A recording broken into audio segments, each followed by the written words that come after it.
Si Miyagi ay isang kaawa-awang labis na humahanga sa kanyang kaakit-akit na guro, ngunit wala siyang lakas ng loob na umamin. Gayunpaman, nang malaman ng sikat na mapangahas na babae, naging matalik sila at nahulog ang loob niya rito. Ang malagim na kwento ng dalawang pusong sugatan ay nagsisimula sa isang babaeng estudyante na nagngangalang Hanabi. Lubog sa kakaibang kaisipan habang taimtim na pinagmamasdan ang lamesa ng kanyang nag-iisang pag-ibig, ang kanyang guro at kaibigan noong bata pa, si Norumi. Sa sandaling yun, pumasok si Norumi mismo, at dali-dali siyang umakto ng normal na parabang walang dinararapat siyang gagawin. Nag-usap at nagbiroan sila tulad ng dati. Ngunit sa gitna ng kanilang matamis na sandali, isa pang guro, si Akane, ang pumasok sa silid at ang sandali. Nararamdaman ang kanyang aura, nagsisimulang pagpawisan si Norumi at naninigas sa pagsaludo. Nakita kung gaano kaiba ang reaksyon ni Norumi kay Akane, nasaktan si Hanabi, at nagmamadali siyang lumabas ng silid, kung saan niya nakasalubong si Mugi. Nang hindi pa siya nagsasalita, agad na naintindihan ni Mugi ang kanyang ekspresyon, alam ang sakit ng paghahangad sa isang taong may ibang hinahangad. Pagkatapos, inakay niya ito sa likod ng gusali ng paaralan, kung saan, sa gitna ng kanilang sakit, sila ay naghalikan ng matindi, habang lungkot ang nasa kanilang mga puso. Gayunpaman, habang hinahalikan ni Hanabi si Mugi, si Norumi ang nasa isip niya, samantalang sa parehong oras, si Akane naman ang iniisip ni Mugi. Bago bumagsak ang lahat, sabik si Hanabi nang malaman niya na si Norumi. Ngayon ang kanyang homeroom teacher, ngunit mabilis na nawala ang tuwang yun nang mapagtanto niyang ang damdamin nito ay nakahilig kay Akane, na ang personifikasyon ng tukso. Nang gabing yun, dumating si Norumi para maghapunan, at pinagsikapan ni Hanabi ang pagluluto para lang sa kanya. Pagkatapos ng hapunan, inihatid siya ni Hanabi sa istasyon gaya ng dati, kung saan pinuri niya ang pagluluto nito at ipinahayag ang pag-asang magkaroon ng asawang marunong magluto tulad niya balang araw. Ngunit sa sakit ni Hanabi, nakita niyang si Akane ang babaeng nakikita ni Norumi bilang kanyang pinapangarap na asawa. Kinabukasan, nilampasan ni Hanabi ang isang grupo ng mga batang lalaki na nagbubulungan tungkol sa kagandahan ni Akane, at nang makasalubong niya si Akane, mas lalo siyang nainis nang makita mismo na siya talaga ay napakaganda, kasing ganda ng Megan Fox noong panahon ng Transformers. Sa sandaling yun, tinulungan ni Mugi si Akane sa isang bagay, at nang pasalamatan siya nito, napansin ni Hanabi ang kaparehong tingin sa mga mata ni Mugi, tulad ng tingin niya kay Norumi. Pagkatapos yun, nagkasama sila at nagkalapit dahil sa katotohanang ang kanilang mga crush ay abala sa pagmamahalan sa isa't isa, habang sila ay naiipit sa panunood, tulad ng isang asawang matiyag ang nagmamasid lamang. Pagkalipas ng ilang linggo, isang maulang hapon, pumunta si Hanabi sa lugar ni Mugi. Bigla siyang niyakap ni Hanabi mula sa likuran bilang biro, ngunit may nagbago sa loob niya, at dahil sa tindi ng pagkabigo at pananabik, iginiya niya si Hanabi patungo sa kama. Hindi siya pinigilan ni Hanabi, at hiniling niya sa dalaga na ipikit ang mga mata nito at isipin na siya si Norumi. Nang maglapat ang kanilang mga labi, kahit na yun ang una niyang totoong halik, hiniling niya na hawakan nito ang kanyang ibang labi, na ginawa naman nito. Habang tumutugon ang kanyang katawan, napuno ang kanyang isipan ng mga larawan ni Norumi, at bumuhos ang luha mula sa kanyang mga mata, hindi dahil sa kalungkutan, kundi dahil sa kaligayahang kanyang inakala. Bigla, nag-vibrate ang kanyang telepono, at iyon ay isang mensahe mula sa tunay na Norumi, nagpapasalamat sa kanya para sa pagkaing ginawa niya. Nasira ang ilusyon, at nang makita yun ni Mugi, iminungkahi niya na huwag na silang magpatuloy. Gayunpaman, makalipas ang ilang araw, bumalik si Hanabi sa kanyang lugar. At dahil pareho silang naghahanap ng init, nagpasya silang magkaroon ng espesyal na ugnayan, ngunit may kondisyon. Nagkasundo silang maging pansamantalang kapalit ng isa't isa, hanggang makahanap ang isa sa kanila ng kanilang tunay na pag-ibig, nangangakong hindi kailanman magmamahalan. Balik sa kasalukuyan, pareho silang nakarelax sa bubong, at nagtataka si Hanabi ng malakas kung ang kanilang relasyon ay maituturing na magkaibigan na may dagdag na benepisyo. Ngunit sinisiguro ni Mugi sa kanya na hindi sila hahayaang mahulog ang loob sa isa't isa. Ngunit hindi ito alintana ni Hanabi, dahil alam niyang kailangan nila ang isa't isa upang mapunan ang kanilang hindi natutupad na damdamin. Makalipas ang ilang araw, inaanyayahan ni Hanabi si Mugi na maglakad pa uwi kasama siya nang lumapit ang kanyang matalik na kaibigan, si Sane, at magtanong kung gusto niyang umuwi sila ng magkasama. Ngunit pagdating ni Mugi, mabilis na naisip ni Sei na magiging istorbo lang siya. Kaya lumayo siya at sinabi kay Hanabi na sumama na lang sa kasintahan nito. Umuwi ang dalawa ng magkasama, at ang lahat ng nanunood ay hindi maiwasang isipin na perpekto silang magkasintahan, ngunit tila hindi lubos na kumbinsido si Sein. Habang pauwi, uminom si Hanabi mula sa water bottle ni Mugi, na biglang nagparamdam din sa kanya kung gaano siya kauhaw. Sakto nang hahalikan na niya si Hanabi, biglang may tumawag na isang babaeng nagngangalang Noriko mula sa likuran para pigilan ang kanilang halik, kaya nagtaka si Hanabi kung sino itong maliit at pakialamerang babae. Ipinaliwanag ni Noriko na sila ni Mugi ay magkababata na nakatira sa iisang apartment building.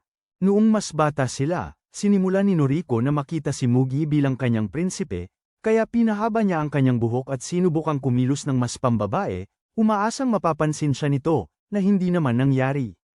Ipinakilala ni Mugi si Hanabi kay Noriko, at natanto ni Hanabi na ito ang parehong nakakainis na babae mula sa three-legged race na may mamahaling sapatos. Agad na hiniling ni Noriko na malaman kung bakit nakikipag-date si Mugi sa isang tulad ni Hanabi, at ipinagtanggol ni Mugi si Hanabi, na sinasabing kahit ang kanyang masamang panig ay bahagi ng kung sino siya. Ngunit nang patuloy na kumapit si Noriko sa kanya, hinawakan siya ni Hanabi at binalaan siyang lumayo sa kanyang nobyo.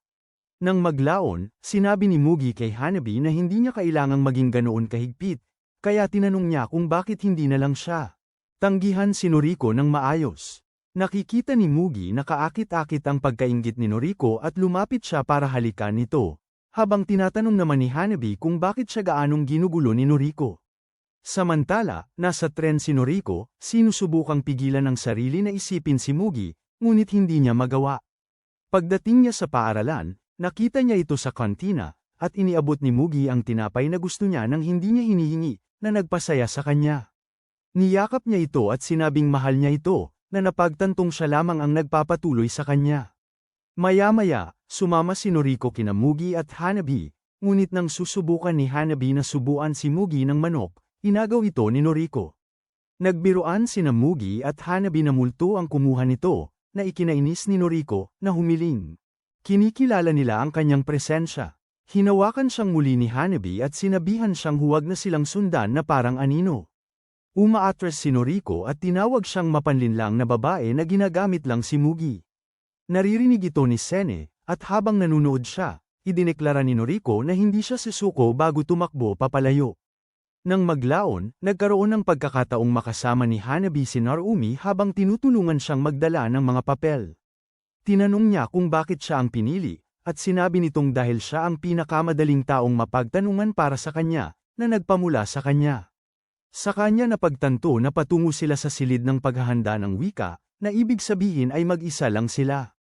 Sa tingin niya, ito na siguro ang pagkakataon niya para makita siya nito sa ibang paraan, kahit napakiramdam niya walang tiwala sa sarili. Ngunit bago pa niya magamit ang kanyang galing para mapalapit kay Narumi sa isang mas maselang paraan, narinig niya ang tugtog ng piano mula sa kabilang silid kung saan tumutugtog si Akane.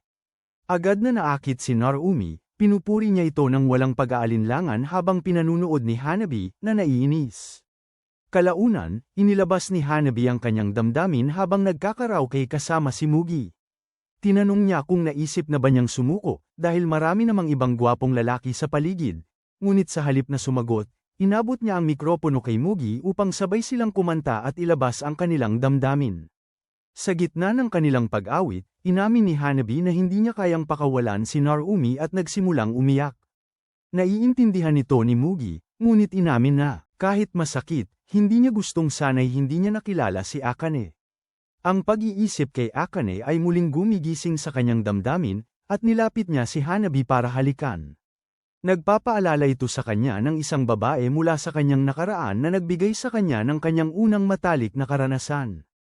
Tinawag ni Hanabi para kamustahin siya, ngunit ipinaalala niya rito na sa ngayon, dapat siyang nakatuon sa kanya, kung paanong siya, Hanabi, rin ang dapat maging si Akane para sa kanya. Kinabukasan, si Sene ay nasa tren, iniisip ang sinabi ni Noriko, na baka ginagamit lang ni Hanabi si Nuji.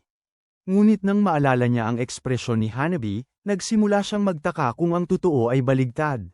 Mamaya sa eskwelahan, ilang kaklase, sina Meido at Ayumi, ang humingi ng payo kay Hanabi tungkol sa pag-ibig. Ikinwento ito ni Hanabi kay Mugi, at hinikayat siya nitong pumunta, dahil wala naman siyang masyadong kaibigang babae maliban kay Senei. Nag-alinlangan si Hanabi, kaya lumapit si Mugi upang kumbinsihin siya. Nang umabot ang kamay niya patungo sa kanya, inakala niyang hahalikan siya nitong muli, ngunit sa halip, binati lang niya ito ng swerte. Ang maliit na sandaling yon ang nagparamdam kay Hanabi na totoo itong nobyo niya sa unang pagkakataon. Pagkatapos ng klase, nakipagkita si Hanabi sa mga babae, at ipinaliwanag ni Meido na kasintahan ni Ayumi ang kanyang kaibigan mula pagkabata na si Hiro, dahil nangako sila na magsasama habang buhay. Ngunit matapos lumipat sa iba't ibang eskwelahan, niloko siya nito. Sa kabila nito, nagpipilit si Ayumi na manatiling nakasama siya. Kasabay nito, nilapitan siya ng may kabaitan ng isang nakatatandang estudyante na matagal nang nagmamasid sa kanya, at sinimulan din niya itong i-date, nang hindi nakikipaghiwalay kay Hiro. Nang marinig yun, nagulat si Hanabi na may mas magulong sitwasyon pa ang ibang tao kaysa sa kanya. Isang sitwasyon na kahit ang Love Island ay mamatay na sa kagustuhang i-film. Hiningi ng mga babae ang kanyang opinyon, at tinanong ni Hanabi kung sino ba talaga ang gusto ni Ayumi, ngunit sinabi ni Ayumi na hindi siya makapili. Nahihirapan si Hanabi na maintindihan, dahil ang kanyang nararamdaman ay para lamang kay Naorumi. Iminungkahi niya na tiisin ang sakit kung talagang gusto niya ang pareho, ngunit sinabi ni Ayumi na ang sakit ay nagmumula sa hindi niya kayang pumili at sa takot na baka mali ang mapili niya. Kinabukasan, tinanong ni Hanabi si Senei kung may gusto siya, at nang mamula si Senei, na-realize ni Hanabi na mayroon nga. Pagkatapos, tinanong niya si Senei kung ano ang nagustuhan niya sa taong yon, at ipinaliwanag ni Senei na hindi ito tungkol sa mga katangian nila o sa kung ano ang makukuha niya mula sa kanila. Ikinatuwa ito ni Hanabi, iniisip na mayroon ding nakakaramdam ng kapareho niyang damdamin, ngunit inakala ni Senei na si Mugi ang tinutukoy niya. Pagkatapos, inanyayahan ni Hanabi si Senei para sa isang sleepover, at nang makauwi si Senei, nagsimula siyang magpanik sa ideya ng pagbabahagi ng kama kasama niya. Kinabukasan, dumating siya sa bahay ni Hanabi, at sinubukan niyang pakalmeyan ang kanyang sarili at ang kanyang nagwawalang pakiramdam, hindi alam kung ano ang susunod na mangyayari. Ilang taon na ang nakalipas, si Senei ay nakasakay sa tren nang hawakan siya ng isang bastos na lalaki sa gitna ng siksik ang tren. Walang nakapansin sa nangyayari sa kanya, hanggang sa lumapit si Hanabi sa tabi niya at tinanong kung ayos lang siya. Nang makakita ng kislap ng pag-asa, ibinigay ni Senei kay Hanabi ang kanyang admission slip sa pagsusulit para ipakita kung sino siya. Mabilis na kumilos, kinuha na ni Hanabi ng malinaw na litrato ang bastos na lalaki, na lubos na ikinatakot niya. Pagkatapos, nang makarating sila sa istasyon ng tren, nagpasalamat si Senei at umalis. Ngunit hinawakan ni Hanabi ang kanyang kamay at sinabi sa kanya na huwag pigilan ang kanyang emosyon. Pinaiyak ng kanyang mga salita si Senei, at naglakad sila ng magkasama hanggang sa paaralan, na naging simula ng kanilang pagkakaibigan at ang simula ng nararamdaman ni Senei para kay Hanabi. Ngayon, pinupuri ni Hanabi ang pajama ni Senei, tinatawag itong cute. Bago makilala si Hanabi, akala ni Senei ay wala siyang pakialam sa romansa, ngunit habang magkasama sila, na-realize niya kung ano talaga ang gusto niya. Kapag oras na para matulog, humihingi ng tawad si Hanabi para sa maliit na kama, ngunit masyadong abala si Senei sa kanyang nararamdaman para pansinin pa ito. Humarap siya kay Hanabi, na nagtanong kung anong klase ang kanyang crush. Ngunit habang tinitignan ni Senei ang malambot na labi ni Hanabi, hindi na siya makapagpigil pa at bigla na lang hinalikan siya. Napatigil si Hanabi sa gulat habang si Senei ay lumuklok sa ibabaw niya. Sinabi ni Senei na hindi si Hanabi, talagang gusto si Mugi at tinanong kung bakit siya nagkukunwari. Lumabas na palihim silang pinagmamasdan ni Senei at nakaramdam ng kakaiba, ngunit sinubukan itong itanggi ni Hanabi. Nagsimulang umiyak si Senei, iginigiit na alam niya ang totoo. Bilang tugon, inamin ni Hanabi na may mahal siyang iba, ngunit hindi nito sukli ang kanyang pagmamahal, kaya siya ay kasama ni Mugi. Narinig yun, hinawakan ni Senei ang kanyang kamay at hiniling na siya na lang ang maging karamay niya, umamin na mahal niya ito. Kinabukasan, mag-isang nakahiga si Hanabi sa kama nang hilingin ng kanyang nanay na pumunta siya sa tindahan. Sa daan, naalala ni Hanabi kung gaano kadali niyang tinanggihan ng lalaking umamin ng pag-ibig sa kanya noon. Pero iba ang pakiramdam niya kay Senei, at napagtanto niya kung gaano kabigat ang mahalin ng isang tao. Sakto namang dumating si Noriko at nagreklamo na nasira ang araw niya dahil kay Hanabi, ngunit halos hindi nag-react si Hanabi. Nagmamakaawa si Noriko na iwanan na lang niya si Mugi, sinasabing pag-aari niya ito, ngunit patuloy lang sa paglalakad si Hanabi, malalim ang iniisip. Sa isang punto, napagtanto niya na kung hindi siya pipili ng isang tao sa komplikadong sitwasyong ito, baka mapunta siya sa pag-iisa. Ilang taon na ang nakalipas, nakilala ni Mugi ang sikat na magandang babae na nagngangalang Mei. Lahat ng barkada niya ay pinag-uusapan kung gaano sila kaakit sa kanya at kung gaano nila gustong makasama siya, na halos mawala sa katinoan sa pagnanais na makasama siya. Ngunit iba ang reaksyon ni Mugi at hindi siya nagka-interes sa ang babaeng ito. Gayunpaman, sa hindi niya kaalaman, labis siyang ninais ni Mei, at dahil sa pagiging napakamapagsamantala niya, handa siyang gawin ng kahit ano para makuha lang siya. Ilang linggo ang lumipas, siya ang nasa ibabaw, nagbibigay kasiyahan sa kanya, at naranasan niya ang unang pagkakataon. Naranasan ni Mugi ang bagay na pinapangarap ng kanyang mga kasama, ngunit handa niyang gawin yun para lang sa kanya. Bigla, nagising si Mugi mula sa basa na panaginip na yun, at nang tumingin siya sa ibaba, mayroon siyang napansin na nagising. Bigla, napansin niya si Hanabi na nakatingin sa kanya at nagtataka kung paano ito nakapasok, habang pilit niyang itinatago ang epekto ng kanyang panaginip. Umakyat si Hanabi sa kama kasama siya, gustong niyang akap, at sinubukan ni Mugi na ilihis ang kanyang atensyon. Ngunit mabilis siyang nakaramdam at natuklasan kung ano ang nagkukubli sa ilalim ng kumot. Nakita ang kanyang pagkamausisa, sinabi niya sa kanya na maaari siyang subukang hawakan siya. Naalala niya nung sinabi ni Mei na hindi na siya babalik sa kanyang paaralan.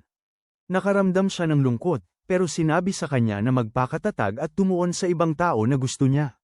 Humingi din siya ng paumanhin dahil sa paglapit sa kanya ng masyado ng maaga, dahilan kaya nag-atubili si Mugi ngayon, sinasabihan si Hanabi na baka hindi niya mapigilan. Sabi ni Hanabi ay okay lang siya at siya ang humahawak, ngunit sa loob ng ilang hawak at sa katotohanan na pinipiga niya ng sobrang higpit, mabilis na napagtanto ni Mugi na wala talagang karanasan ng babaeng ito sa paghawak ng mahamag na pipino, kaya ginabayan niya siya, tinuturo sa kanya. Habang sumusunod si Hanabi sa kanyang pangunguna, nagtataka siya kung bakit mas madali ito sa kanya, samantalang hindi niya magawa ang ganoon kay Sunny. Matapos silang maglinis mula sa kanilang ginawa, umakyat si Hanabi sa kanya at bigla siyang nagsimulang umiyak, sinasabing gusto niyang subukang mahalin siya ng totoo. Sa halip na sumagot at alamin pa ang iba, ngumiti na lamang sila ng dalisay sa isa't isa. Pagkatapos, pumunta sila sa isang kainan, at nangako si Mugi na lalaban at ibabalik ang kanyang mga damit. Tinanong ni Hanabi kung mag-iiwan ba ng puting bahid ang nangyari, at nagbiro si Mugi na hindi. Bigla, napansin ni Hanabi si Akane sa kainan kasama ang ibang lalaki. Nagtaka siya kung bakit kasama ni Akane ang isang mas bata sa gabi, habang casual na sinasabi ni Akane sa lalaki na estudyante lang niya sila. Sinusubukan ni Hanabi kumbinsihin ang sarili na wala lang yun, ngunit nang lumapit ang lalaki kay Akane, hindi niya maitanggi ang kanyang nakikita. Bago umalis, hiniling ni Akane kay Hanabi na panatilihin itong sikreto, at sinusubukan ni Hanabi na huwag humusga dahil pakiramdam niya ay may ginagawa rin siyang katulad. Ngunit malinaw niyang nakikita kung paano dumilim ang kalooban ni Mugi sa pagkakita ng kanyang crush na may ibang lalaki. Kinabukasan, patuloy na nagpapalapit si Akane kay Narumi habang nanunood si Hanabi, naiinis sa kung gaano kaplastik ang lahat. Sinusubukan ni Mugi na pakalmayan si Hanabi, sinasabi, ang lalaking nakita nila ay marahil isang dating estudyante lang na humihingi ng tulong. Sa pagkakita sa labis na pagkagusto nito, nagulat si Hanabi sa kung gaano kalayo ang kaya niyang gawin para ipagtanggol si Akane at lumayo, naiinis sa kung paano siya nabubulagan ng kanyang damdamin. Ngunit naalala niya kung paano tinawag ni Mugi ang pangalan ni Akane dati, at bigla niyang napagtanto na hindi siya ang nilalaman ng damdamin nito. Nagsimulang magtanong si Hanabi sa sarili kung naghahanap lang siya ng dahilan para makamove on kay Narumi, ngunit pagkadismaya lang ang nararamdaman niya ngayon, kaya direkta niyang nilapitan si Akane at tinanong kung ang lalaki kagabi ay kasintahan niya. Casual na sinabi ni Akane na kaibigan lang ito, ngunit hindi siya pinaniwalaan ni Hanabi, lalo na pagkatapos sabihin sa kanya. Para ilihim ito, nagtataka siya kung alam ni Akane ang nararamdaman niya para kay Narumi, ngunit tinanong lang ni Akane kung ano ang problema. Sa sandaling yun, tumunog ang kampana bago pa sila makapagsalita, at kinailangan ang umalis ni Akane, ngunit inanyayahan niya si Hanabi na mag-usap pa sa silid ng musika pagkatapos ng klase. Habang dumadaan si Akane, napansin ni Hanabi na suot nito ang parehong damit kagabi at may bahagyang amoy ng sigarilyo, pinaghihinalaan niyang mukha itong galing sa isang matinding pinagdaanan. Ngunit habang papalayo si Akane kay Hanabi, isang baluktot na pagnanasa sa loob niya ang lumakas, isang pagnanasang makita si Hanabi na wasak ang puso at ang kanyang kawalang muwang ay gumuho patungo sa isang madilim na hukay ng kawalan ng pag-asa. Sa pinakamalalim, sa pinakaitim na bahagi niya, nalulugod si Akane kung paano palaging naaakit ang mga lalaki sa kanya, lalo na kapag ang interes mula sa kanila ay nakakasakit ng ibang tao. Mga taon na ang nakalipas, may isang lalaking nagkagusto sa kanya, ngunit alam niya mula pa sa simula na may gusto ang sarili niyang kaibigan sa lalaki, at pinaniwalaan pa niya na magiging maganda ang kanilang tambalan. Sa kanyang baluktot na kaluluwa, kahit wala siyang tunay na interes sa lalaki, hinikayat niya ang damdamin nito. Nang lumapit ang lalaki upang halikan siya, tumakbo palayo ang kanyang kaibigan, hindi kayang panuorin ang kanyang minamahal na halikan ng sarili niyang matalik na kaibigan. Kalaunan, nakita ni Akane na umiiyak ang kaibigan, at sinabi ng kawawang babae na bagay sina Akane at ang lalaki at umasang mananatili pa rin silang magkaibigan. Sa halip na makaramdam ng pagkakasala, nakaramdam si Akane ng malalim na kabulukang pagtingin sa sarili bilang nakatataas, at mula noon, lagi niyang hinahabol ang kilig na manakit ng iba sa pamamagitan ng pagkuha ng kanilang mga minamahal. Nang gabing yun sa kainan, ang lalaking nakita ni Hanabi at Mugi kasama niya, si Takuya, ay hinawakan siya ng mahigpit pagkatapos ng kanilang matinding pagsasama. Tinanong ni Akane si Takuya kung ano ang nangyari sa babaeng karelasyon nito. Nang sabihin nitong naghiwalay na sila, agad siyang nawala ng interes, dahil nakakapukaw lang ng kanyang damdamin at nakahanap lang siya ng kilig sa mga lalaking hinahangad ng iba. Kahit na gustong magsimula ni Takuya ng isang seryosong relasyon kay Akane, ang kasuklam-suklam na babaeng ito ay lumipat na at naghahanap na ng susunod na pagkakatuwaan. Ang totoo sa pagitan niya at ni Hanabi ay matagal nang alam ni Akane na may gusto si Hanabi kay Narumi. Bago pa man lumapit si Hanabi para kausapin siya, niyaya na ni Narumi si Akane na magkita sa isang kafe pagkatapos ng klase. Sinabi niya rito na may trabaho siya ngunit iminungkahi na sa music room na lang sila magkita. Sa halos parehong oras na yun, lumapit si Hanabi sa kanya at nagsinungaling si Akane nang tawagin niyang kaibigan lang si Takuya. Matagal na niyang napansin si Hanabi, dahil nakakakuha rin ito ng atensyon mula sa mga lalaki. Nakita pa nga niya kung gaano kapaikan si Noriko nang maging malapit si Hanabi kay Mugi at naisip niyang magkatulad sila. Ngunit nang makita niya kung gaano kalalim ang pagmamahal ng isang tulad ni Hanabi para kay Narumi, nalaman ni Akane mula noon na mahahanap niya ang kanyang kasiyahan sa pamamagitan ng sinira iyon. Sa kanyang isip, kasalanan ni Hanabi ang pagiging pabaya. Kahit na hinding-hindi masisiyahan si Akane kay Narumi sa pisikal na paraan, ang ideya ng makita ang sakit ng iba ang nagtulak kay Akane na imbitahan si Hanabi sa music room. Kinagabihan, kinakabahan si Narumi na naghihintay kay Akane sa music room, nakaramdam ng kawalan ng pagtitiwala sa sarili dahil hindi niya pinaniniwalaan na may pag-asa siya sa tusong babaeng ito. 3 buwan na ang nakalipas, sa kanyang unang araw ng pagpasok sa eskwelahan, naisip niya ang kanyang yumaong ina, na halos hindi na niya matandaan ang mukha maliban sa kanyang mahabang buhok. Pagkatapos ay nakita niya si Akane, na ang buhok ay gumagalaw sa parehong paraan, at agad siyang nahulog dito, na nagpapangyari kay Sigmund Freud na magdiwang mula sa libingan. Kalaunan, nilapitan siya ni Akane at sinabing nakita niya ito sa pagtitipon, na nagmungkahi na dapat silang magtulungan bilang mga bagong guro. Kahit na tila napaka-perpekto nito, naniwala siya na ito ay tadhana. Ngayon, sa kasalukuyan, dumating si Akane sa silid musika at humingi ng tawad sa pagiging huli. Habang nakatayo siya roon, kinakabahan si Narumi habang pinagmamasdan siya, lalo na nang tanungin nito kung ano ang nais niyang sabihin. Nilakasan ang loob, ipinagtapat niya ang kanyang nararamdaman dito, saktong pagdating ni Hanabi at nakita ang nakakatakot na tanawin na nagaganap sa kanyang harapan. Pagkatapos nito, nagtago si Hanabi sa silid ng paghahanda sa wika, ngunit hindi niya magawang umiyak. Nararamdaman niya na wala siyang karapatan. Dahil hindi niya kailanman nagkaroon ng lakas ng loob na umamin tulad ng ginawa ni Narumi. Umaasa lang siya na hindi sila magde-date para hindi niya na siya makitang kasama si Akane. Sa kaibuturan ng puso niya, alam niyang darating ang araw na ito, ngunit natatakot pa rin siya. Matagal na silang malapit sa isa't isa, at ayaw niyang mawala ang kanilang samahan. Kalaunan, pumunta si Hanabi sa bahay ni Mugi upang humanap ng aliw pagkatapos ng nangyari, ngunit huminto siya bago niya pindutin ang doorbell. Ayaw niyang saktan siya, alam niya kung ano ang mararamdaman nito sa ginawa ni Akane, at napagtanto niya na mali ang gamitin ng isang tao para lang sa sarili niyang kaginhawaan. Lumiko siya upang umalis, ngunit tinawag siya ni Senei, tinatanong kung bakit hindi siya papasok. Nang tanungin ni Hanabi kung sinundan siya, mahiyain na inamin ni Senei na ginawa niya. Hindi lubos na maintindihan ni Hanabi kung bakit labis siyang pinapahalagahan ni Senei, ngunit sa huli ay tumakbo siya sa mga bisig nito. Hindi siya sigurado kung ano ang ibig sabihin nito, ngunit pinayapa siya ni Senei at hinalikan, na sa pagkakataong ito, hindi pinigilan ni Hanabi.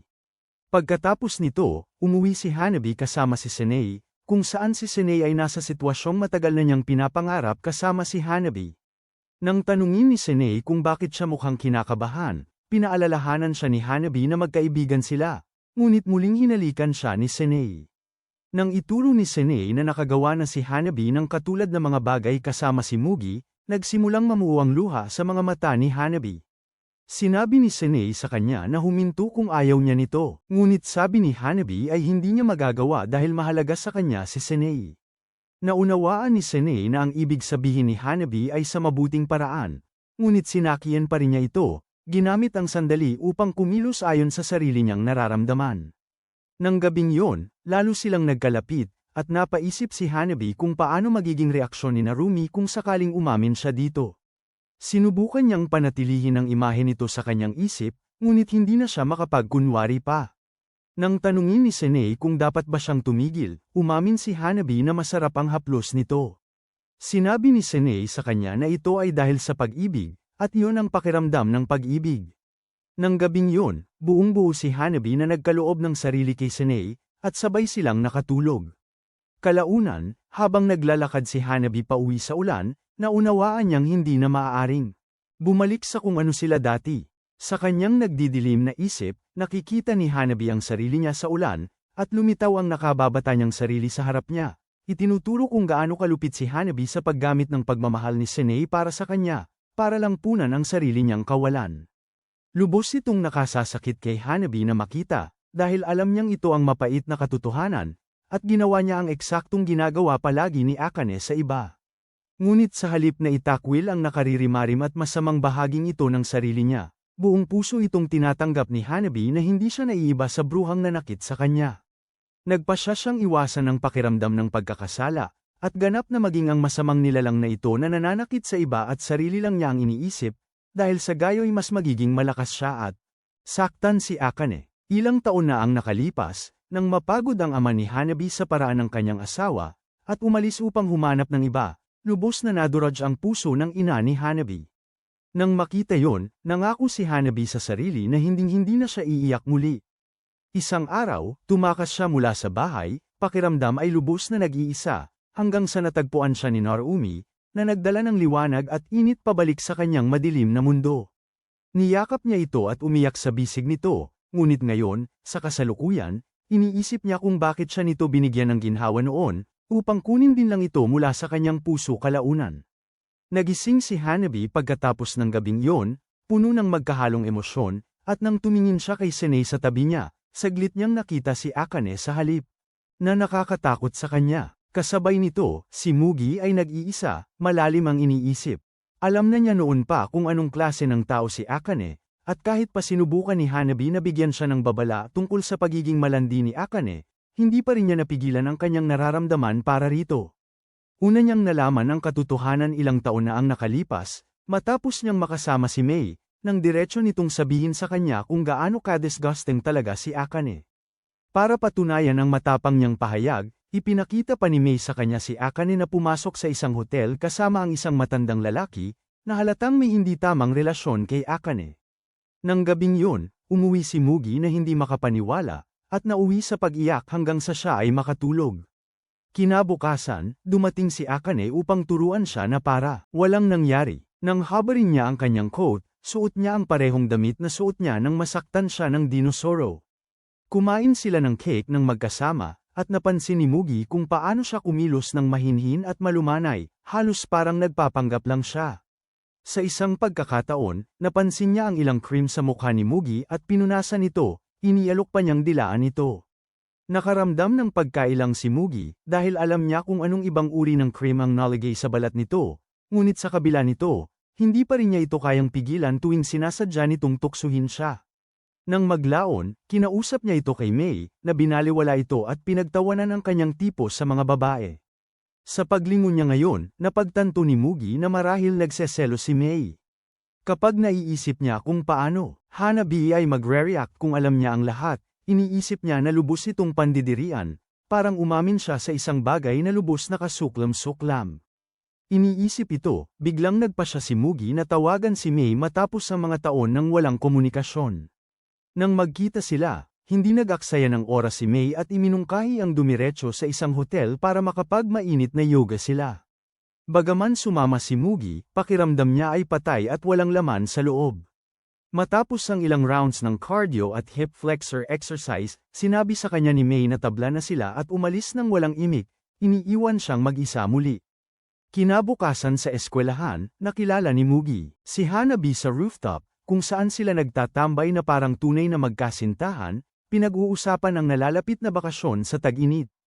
Sa kaibuturan, napapansin ni Hanabi na minsan, sila ni Mugi ay lubos na malapit, ngunit sa ibang pagkakataon, sila ay kumikilos na parang ganap na estranghero sa isa't isa. Dati, nakakatakot ito dahil pinaparamdam nito na siya ay nag-iisa, ngunit pagkatapos ng insidente ng gunting na nangyari kay Senei, hindi na siya natatakot. Ngayong alam na niya na hindi siya kailangang umasa sa kanya. Gayunpaman, sa kabila ng lahat ng iyon, lumuklak siya sa kanya at hinalikan siya ng mariin tulad ng gagawin ng sinumang kasintahan. Tumugon si Mugi, at habang nadadala sila sa sandali, pareho nilang napagtanto na nakasama na sila ng ibang tao. Parehong inaamin ng dalawang makasalanan ang katotohanan sa isa't iba, ngunit pareho nila itong hindi alintana, dahil ang tanging nararamdaman lang nila ay kasiyahan, hindi sakit. Samantala, si Akane ay nasa silid ng musika nang puntahan siya ni Naoruumi. Alam niyang hindi pa niya nasasagot ang pagtatapat nito, ngunit sa halip na bigyan siya ng sagot, inimbitahan niya ito para mag-inuman ng gabing iyon, iniisip sa sarili kung gaano ito kabagot. Nang gabing iyon, sila ay nag-inuman. Si Akane ay lalong nalalasing habang matiig ang hinihintay ni Naoruumi ang kanyang sagot. Nagtataka siya kung bakit may isang tulad ni Hanabi na magkakagusto rito. Nang umalis siya sa bar, sumunod si Naoruumi, at nang siya ay matisod, sinalo niya ito. Sa sandaling yun, hindi niya sinasadyang tawagin siya sa pangalan ni Hanabi, at direkta itong narinig ni Akane, dahil sa ideya ng ang masangkot sa kanya ay biglang tila mas interesante. Hinalikan niya ito, at nagtapos sila sa isang hotel, bagaman malabo ang kanyang alaala tungkol dito. Malabo niyang natatandaan ang pagtanaw sa labas ng syudad kasama ito at ang pag-iisip kung gaano ito kainip, at hindi siya nagulat na dinala siya nito sa ganoong lugar. Sa isang pagkakataon, binanggit ni Akane si Hanabi, tinawag itong cute, ngunit agad itong pinutol ni Naoruumi, sinasabing parang kapatid niya si Hanabi nang magkunwari si Akane na nagseselos sa pagiging malapit ni Hanabi sa kanya. Awkward na hinalikan siya ni Naoruumi, na siyang nagpaunawa lang kay Akane kung gaano talaga ito kawalang karanasan dahil sa kung gaano kaina ang kanyang diskarte sa paghalik. Kasabay nito, dinala ni Mugi si Hanabi sa kanyang kwarto at hinalikan.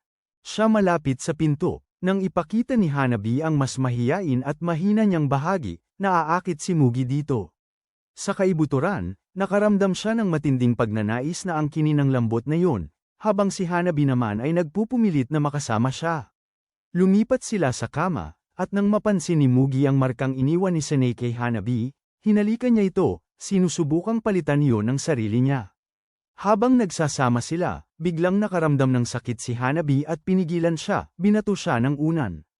Nagsimula siyang lumuha, at sinubukan ni Mugi na pakalmeyin siya sa pamamagitan ng paghalik ng marahan at pagsasabi na magpakalma. Kalaunan ay huminto siya, humiga sa tabi niya. Nang tanungin ni Hanabi kung bakit sila huminto, sinabi niya na ito ay dahil sa siya. Hindi siya tunay na mahal. Ipinipilit niya na malalim ang pagmamahal niya, ngunit alam ni Mugi na hindi at may kung anong dilim sa loob niya. Pagkatapos, nagbihis si Hanabi, at nang paalis na siya, tinanong ni Mugi kung gusto niya itong seryosohin bilang nobyo, ngunit hindi ito sumagot. Tinanong niya rin kung wala pa itong karanasan na ikinainis niya.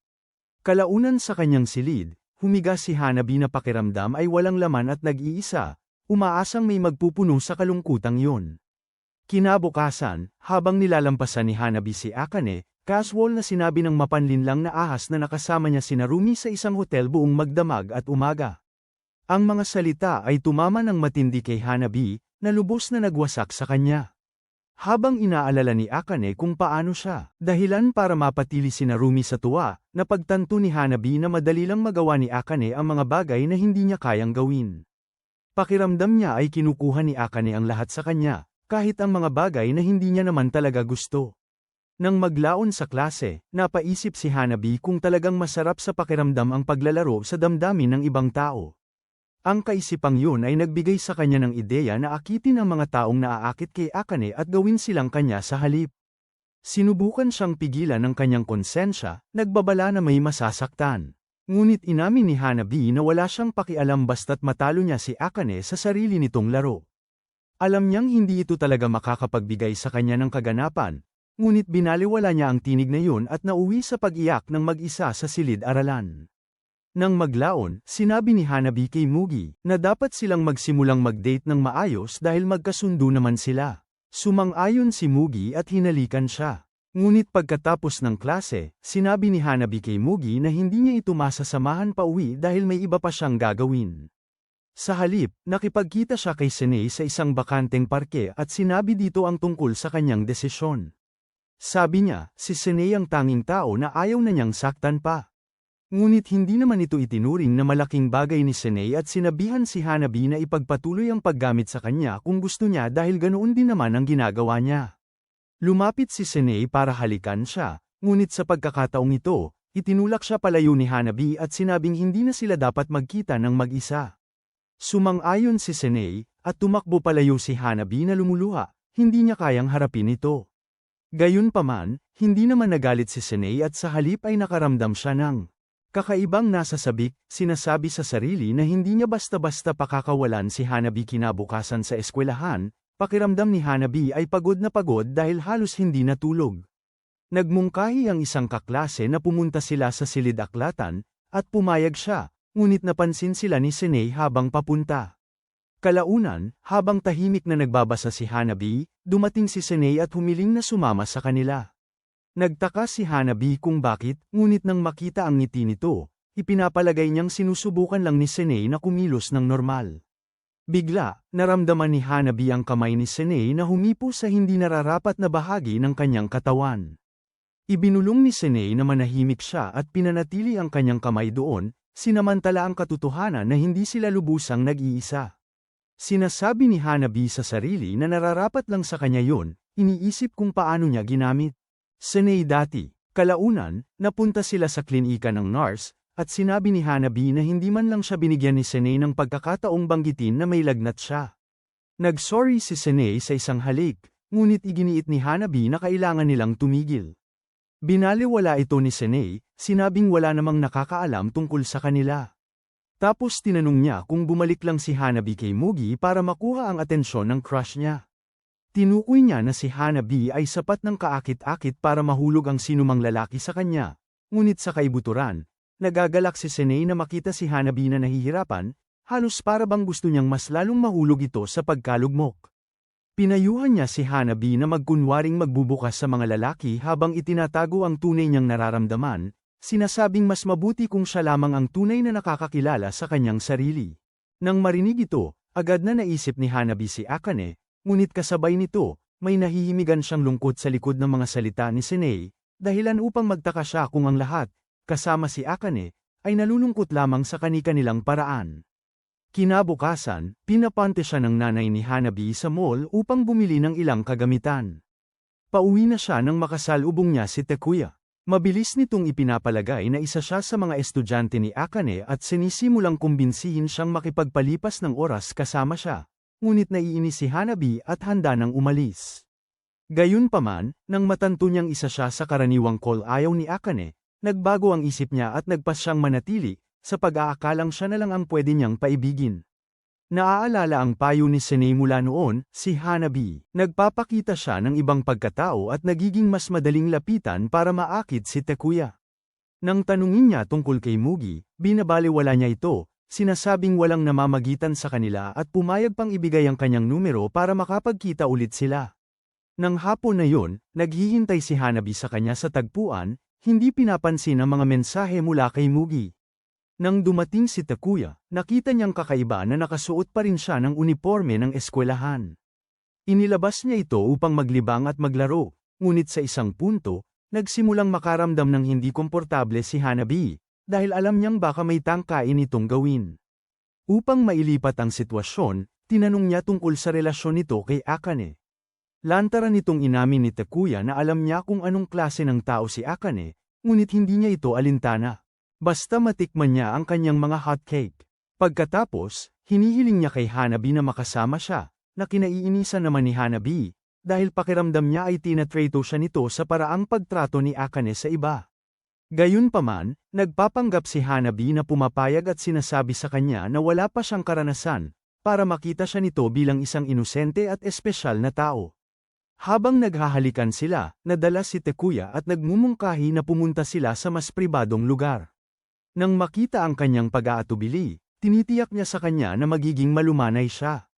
Ngunit sinasabi ni Hanabi na hindi pa siya handa, ipinaliwanag na hindi pa niya nararamdaman ang sapat na damdamin. Sa kaibuturan ng kanyang puso, naaalala niya kung paano niya naranasan ang totoong damdamin kasama si Mugi, kahit na nagsimula ito bilang isang pagkukunwari. Nang muling tangkain ni Takuya na lumapit pa, umaatres si Hanabi, nahihiya at hindi sigurado sa sarili. Nagsisimulang mainis si Takuya at iniisip ng umalis, ngunit nang mapagtanto ni Hanabi na baka mawalan siya ng kontrol sa sitwasyon, pinipigilan niya ito at umaamin na natatakot lang siya. Lamambat ang puso niya dahil doon, at sinasabi nito sa kanya na pwede nilang gawin ang mga bagay ng dahan-dahan. Tinapos nila ang araw sa ganoong usapan, nagpaplanong magkita muli. Habang lumalakad palayo si Takuya, nagmumuni-muni si Hanabi kung paano si Akane ay tila napakatiwala sa sarili kapag nakikipag-ugnayan sa mga tao, samantalang siya mismo ay labis na umaasa sa kung paano siya nakikita ng iba, na nagpaparamdam sa kanya ng kahinaan. Habang papauwi, namataan niya si Narumi mula sa malayo, na nagpabalik ng isang alaala. Noon, sinabi niya sa kanya tungkol sa pag-alis ng kanyang ama at pagsisimula. Isang bagong buhay sa ibang lugar. Umiyak siya, pakiramdam ay ayaw sa kanya. Ngunit inaliw siya ni Narumi at nangakong hindi sila kailanman magkakahiwalay, sinabing ang kanilang relasyon ay hinding-hindi magiging romantiko. Sa kasalukuyan, nagising si Hanabi mula sa alaala na yun at nagtataka kung ano ang pakiramdam ng maging malapit sa isang taong tunay niyang mahal. Kalaunan sa araw na yun, nakasalubong ni Sene si Mugi sa eskwelahan at palihim na sinubukang pagdudahan niya si Hanabi. Binabalaan siya na huwag masyadong magtiwala ng madali. Habang paalis siya, naalala ni Mugi na umamin si Hanabi na may kasama siyang iba. Ngunit isinantabi niya ang iniisip, pinipiling maniwala sa kanilang relasyon. Pagkatapos ng klase, inimbitahan ni Mugi si Hanabi na pumunta sa kanila. Ngunit tumanggi siya, gumawa ng isang dahilan tungkol sa kailangan niyang gumising ng maaga. Hindi niya ito masyadong pinansin at umuwi, hindi pinapansin ang mga senyales. Pagdating niya, naghihintay si Noriko sa kanya, at binalaan niya siyang hindi siya tunay na mahal ni Hanabi at hiniling sa kanya na siya na lang ang piliin. Hindi gaanong nag-react si Mugi at sa halip ay casual na niyaya ito para sa isang date. Sa tindi ng emosyon, agad pumayag si Noriko, kahit alam niyang hindi siya ang una nitong pinili. Samantala, lalong naiinis si Hanabi habang patuloy siyang pinapadalhan ni Takuya ng mga mensahe, na nagsasabing gusto niya itong makita muli. Sa buong buhay niya, isa pa lang ang naranasan ni Noriko. Tunay na date. Kahit pa noon, gaano man kagwapo o kabait ang binata, hindi niya maiwasang isipin si Mugi sa lugar nito. Mananatili sa kanya ang alaala na yun, nakakabit sa panaginip na ginigising siya. Bumaba siya patungo sa kanyang maingat na inihandang almusal, lahat ay perpektong nakahanay na parang eksena mula sa isang lifestyle blog. Ito ang kanyang nakagawian, kanyang sariling bersyon ng perpektong buhay. Ngunit sa sandaling sinubukan ng kanyang ama na batiin siya, nasira ang larawan na iyon. Hindi niya ito pinansin, at nang kumatok ito ng marahan at tinawag siya, sinabi niya rito na umalis, pinanatiling nakasarado ang pinto. Mabilis na inilipat ni Noriko ang kanyang atensyon sa pinakamahalaga, na ang paghahanda para sa kanyang date kay Mugi. Para sa kanya, hindi lamang ito isang simpleng paglabas. Ito ay isang bagay na talagang mahalaga, dahil maaaring sa wakas ay matikman niya ang lasa ng pipa ni Mugi. Kasabay nito, kasama ni Hanabi si Takuya sa isang date. Patuloy niya itong pinipilit, nagmumungkahi na huwag nang magsayang ng oras at mabilis na mag-hot yoga. Habang lumalayo si Hanabi sa pamamagitan ng pag-scroll sa kanyang telepono, bigla, kinuha niya ito mula sa kanya at inilapit siya, nagkomento tungkol sa matinding pagnanais niyang bastyusan siya. Dahil sa pagkasuklam, sinampal siya ni Hanabi at umalis. Gayunpaman, sumunod pa rin siya, nagbigay ng hindi taus-pusong paghingi ng tawad at nagmungkahi na pumunta sila sa isang pribadong lugar upang makabawi siya sa kanya. Kinumprante siya ni Hanabi, dahil lang sa pag-iisip sa sarili, at hindi man lang niya ito itinatanggi. Sa halip, ngumingisi siya at nagbibiro tungkol dito, lumalapit para bamulong ng mga bagay na ikinaiilang niya, hanggang sa tumunog ang telepono niya. Ilang sandali pagkatapos ng tawag, casual niyang sinabi kay Hanabi na tapos na ang date, at may ibang babaeng naghihintay sa kanya. Nang tanungin niya kung sino, nagkibit-balikat lang siya at umalis, na nagpapatunay na hindi siya naging espesyal para sa kanya. Samantala, dahan-daang iminungkahi ni Noriko ang pelikulang gusto niyang panoorin. Agad na masayang sumang-ayon si Mugi, ngunit sa halip na sumaya, nagsimula siyang magtaka kung gusto ba talaga ni Mugi ang suhestyon niya, o sama-sama lang ito. Gusto niyang hawakan ang kamay nito ngunit pinigilan niya ang sarili, iniisip na yun lang. Sapat nang makita siyang ngumiti. Napunta sila sa halos walang taong sinehan at nanood ng isang simpleng pelikula. Napansin ang mga bakanteng upuan sa paligid nila, sa wakas ay naglakas loob si Noriko na abutin at hawakan ang kanyang kamay. Habang tumatakbo ang pelikula, tahimik niyang sinabi sa sarili na gusto rin niya ng isang kwento ng pag-ibig na may maligayang pagtatapos. Matapos ang pelikula, sinabi ni Mugi na nagustuhan niya pala ito at nakahinga naman ng maluwag si Noriko. Nang tanungin niya kung bakit tila siya nag-aalala, hindi siya makasagot ng maayos. Ang tanging alam niya ay ang marinig siyang magsabi niyan ay nagpapabilis ng tibok ng kanyang puso. Sa ibang dako, mag-isang nakaupo muli si Hanabi ang paglisan ni Takuya ay hindi masakit gaya ng inaakala niya. Sa halip, kinumpirma lamang nito ang isang bagay na naiintindihan na niya. Na ang gusto ng mga tao mula sa kanya ay hindi pag-ibig, kundi ibang-iba. Habang pinagmamasdan niya ang isang mag-asawa na naglalakad, isang matinding kirot ang bumalot sa kanyang dibdib. Gusto niyang maramdaman ang ganoon ding klase ng pagnanais mula sa iba, ang paraan kung paano madaling naaakit ni Akane ang mga tao at nilalaro ang kanilang damdamin. Kasabay nito, napagtanto niya kung gaano siya nagiging mapagkunwari. Nagsisimula siyang makita na nagiging katulad na siya ni Akane at nagtataka kung kailan siya lumihis mula sa pagmamahal kay Naruumi tungo sa paghahabol ng atensyon mula sa ibang tao. Isinasantabi ang mga kaisipang iyon, tinawagan niya si Mugi at humiling na magkita, ngunit hindi ito sumasagot. Samantala, tinapos ni Noriko ang kanyang pagkain at nagsimulang maramdaman na malapit nang matapos ang date. Siya, tahimik niya itong tinatanggap. Iniisip na parang panaginip lang ito kapag natapos na. Napansin ni Mugi na iniiwasan nito ang tingin, kaya pinatigil niya ito at tinanong kung ano ang problema. Sa halip na direktang sumagot, sinabi ni Noriko sa kanya na masaya siya at pahahalagahan niya ang alaala. Pagkatapos, nilakasan ang kanyang loob, inamin niya kung gaano niya ito kamahal. Nagulat si Mugi, ngunit hinayla niya ito papalapit at hinalikan. Kasabay nito, umuwi si Hanabi na mag-isa. Nababagabag dahil walang matatawagan para samahan siya. Kalaunan, napunta si Noriko sa apartment ni Mugi, nakahiga sa tabi nito habang sinasabing nag-enjoy siya sa kanilang oras na magkasama. Hindi siya lubos na pinaniwalaan ni Mugi, iniisip na wala naman silang ginawa. Espesyal, nang tanungin siya muli, inamin ni Noriko na may kulang, na parang walang tunay na romansa ang date. Naalala niya kung paano, noon, gabi-gabi siyang nagdarasal, na sana si Mugi ang maging perpekto niyang kapareha. Pero sa paglipas ng panahon, natanto niya kung gaano sila kaiba at na baka hindi sila magkatugma. Minsan ay umiyak siya tungkol dito, at inalo siya ni Mugi, na nangakong mananatili silang malapit. Kahit noon pa, naunawaan niya na hindi iyon ang uri ng pag-ibig na gusto niya. Gayunpaman, patuloy siyang nagpapanggap na matamis at inosente, para makita siya nito sa ganoong paraan. Ngayon, gusto na niyang itigil ang pagpapanggap na iyon at maging tapat sa sarili, lalo na dahil may iba na itong kasama. Kahit pa, ang kanyang damdamin, huwag kang mawala, hinihila niya ito sa isa pang halik at sinasabi muli kung gaano niya ito kamahal. Lamambat si Mugi at tumugon, hinayaan na lumalim ang sandali. Ngunit habang nagpapatuloy ang lahat, nagkaroon ng hiya si Noriko, nag-aalala kung paano siya maihahambing sa iba. Sa pagdama nito, pinakalma siya ni Mugi, sinusubukang iparamdam na tanggap siya. Nagpatuloy siya, ngunit bigla itong huminto, nakaramdam ng pagkakasala sa pagsasamantala sa damdamin nito. Gayunpaman, hiniling ni Noriko na ipagpatuloy niya, nais ibigay ang sarili ng buo sa kanya. Gayunpaman, sa huli, nabalik ang katinoan niya at napagtanto na mas masasaktan lang siya nito, kaya lumayo siya at umalis. Kinabukasan, nakilala ni Mugi si Hanabi at humingi ng paumanhin sa pagiging malayo.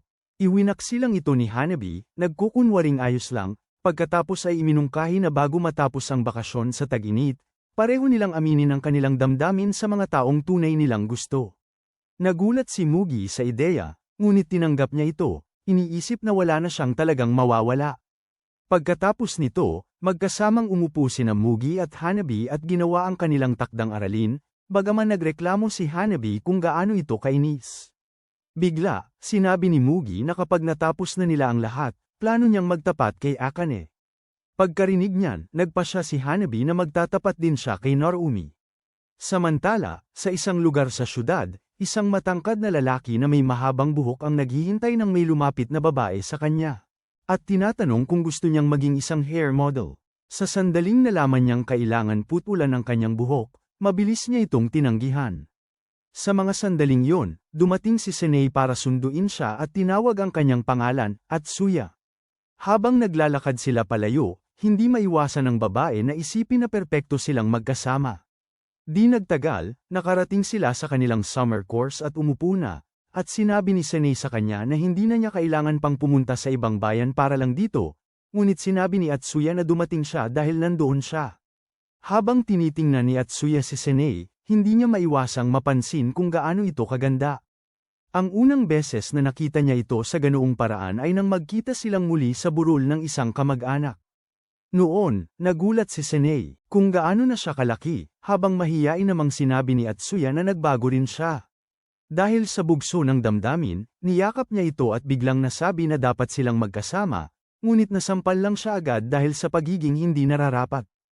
Pagkatapos ng klase, pumunta sila sa isang kafe, at sinabi ni Atsuya kay Senei na ayos lang sa kanya kung may gusto na itong iba. Sa tingin sa ekspresyon nito, ipinagpalagay niya na hindi naman ito maayos.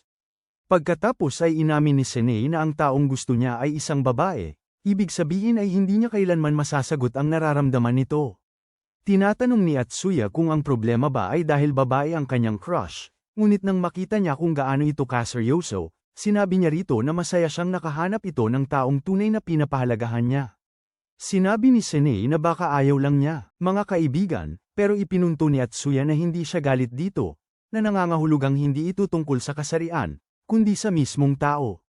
Tinanong niya kung gusto niya ang kanyang crush dahil sa isang label, at nang sabihin nitong hindi, sinabi niya rito na ibig sabihin ay mayroon pa rin siyang pagkakataon din. Balik sa bahay ni Mugi, nakalimutan ang takdang aralin habang nagiging mas personal ang usapan. Tinanong ni Hanabi kung natatakot ba siya, at inamin ni Mugi na oo, kahit na inaasahan niyang tatanggihan siya. Ang isiping yon ay nakakatakot pa rin sa kanya.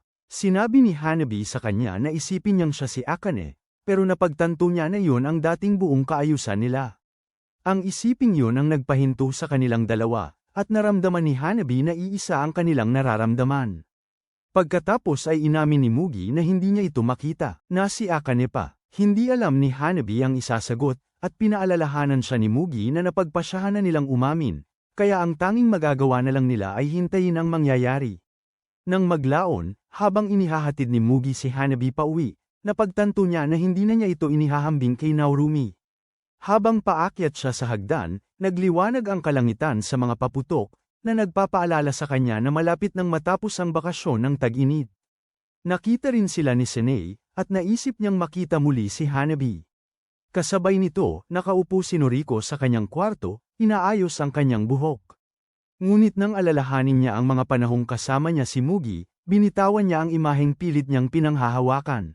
Nang gabing yun, iniisip ni Hanabi si Naorumi. Naaalala niya ang pagbati niya kay Naorumi nang makuha nito ang lisensya sa pagtuturo, at kung gaano ito naging emosyonal nang makita kung gaano na siya kalaki. Hinawakan niya ang kamay nito at pinaalalahanan siya tungkol sa panahong nawala siya, at sabay silang naglakad pauwi, magkahawak kamay. Iminungkahi nitong gawin nila ulit yun kahit isang beses lang, na palihim namang nagpasaya sa kanya. Sa pagbalik tanaw niya sa mga alaalang yun, napagtanto niyang marahil ay hindi pareho ang pananaw ni Naorumi sa mga yun, ngunit para sa kanya, ito pa rin ang pinakamahalagang tao. Pagkatapos nito, hiniling niya kay Naorumi na makipagkita sa kanya sa linggo, inihahanda ang sarili para sa kung ano ang mangyayari. Halos kasabay nito, hiniling din ni Mugi kay Akane na makipagkita sa kanya. At pumayag siya. Dumating ang Sabado, at natapos din nila ang lahat ng kanilang takdang aralin. Sabi ni Hanabi, makikipagkita si Mugi kay Akane sa hapon, habang siya naman ay makikipagkita kay Naorumi mamaya sa gabing iyon. Sigurado si Mugi na pareho silang mare-reject, pero sinabi niyang mas mabuting harapin nila ito ng magkasama.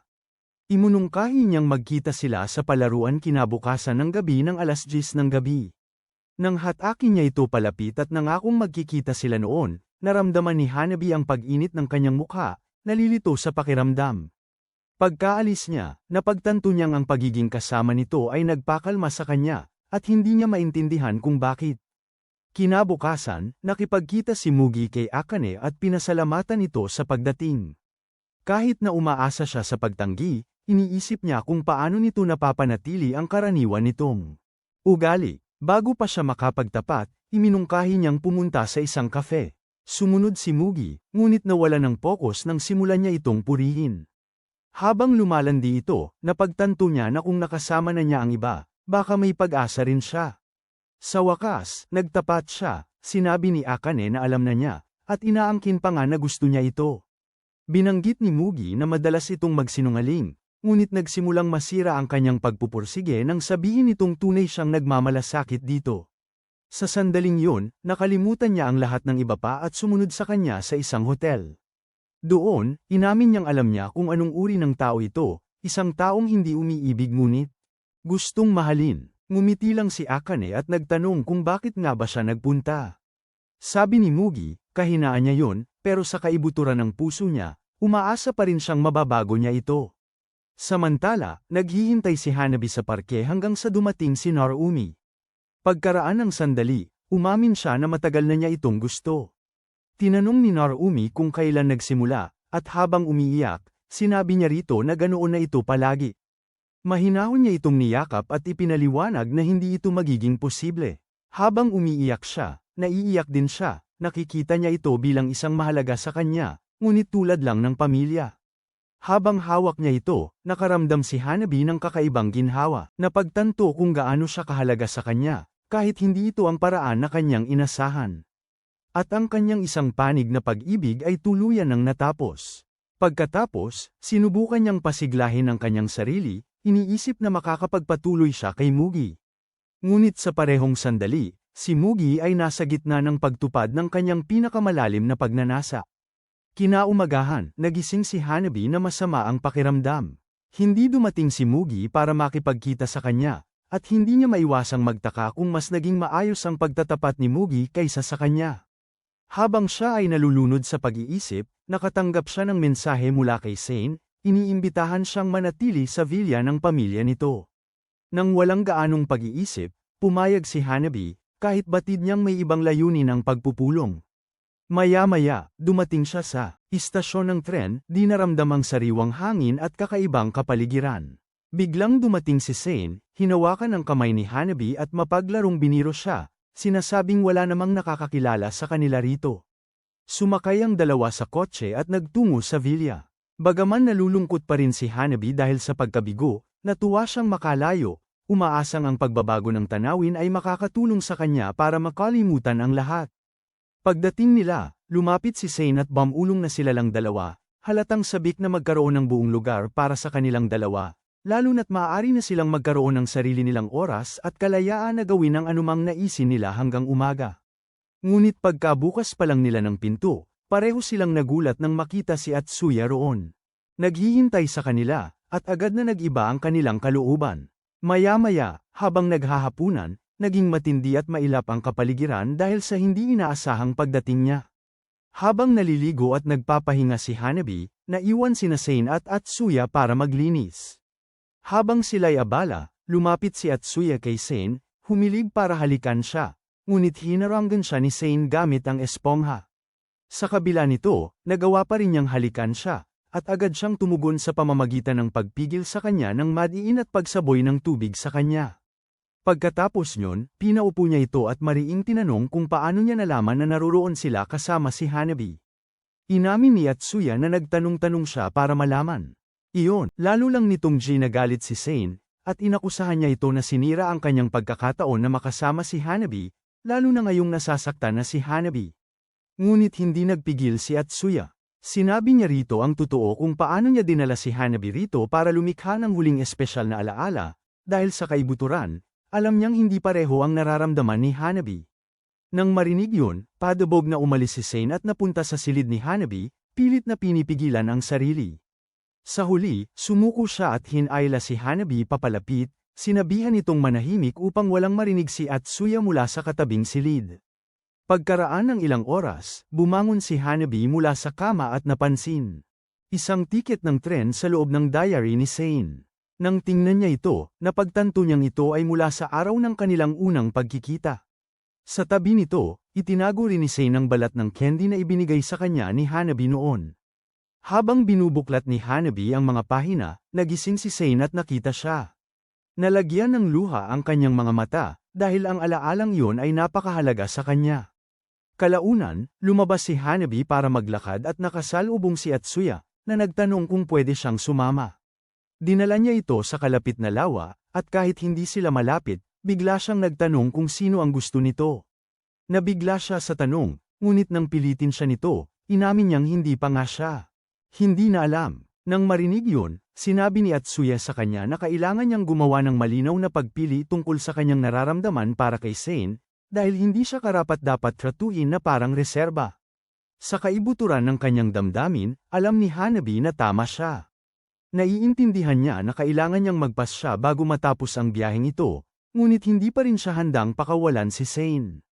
Maya-maya, lumabas ang dalawang babae para mamili, at pagkatapos nilang matapos, nagpahinga sila sa isang bukas na bukid. Habang masiglang nakikipag-usap si Shane, pinagmamasdan siya ni Hanabi at nakakaramdam ng pagkakasala, alam niyang baka mawala na siya sa kanya sa lalong madaling panahon.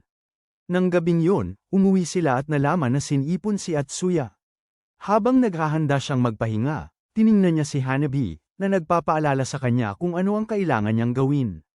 Sinubukan ni Hanabi na antalahin ang mga bagay-bagay sa pamamagitan ng naglalaro kasama si Shane, ngunit hindi sinasadyang nabanggit niya na dati siyang naglalaro sa bahay ni Naorumi.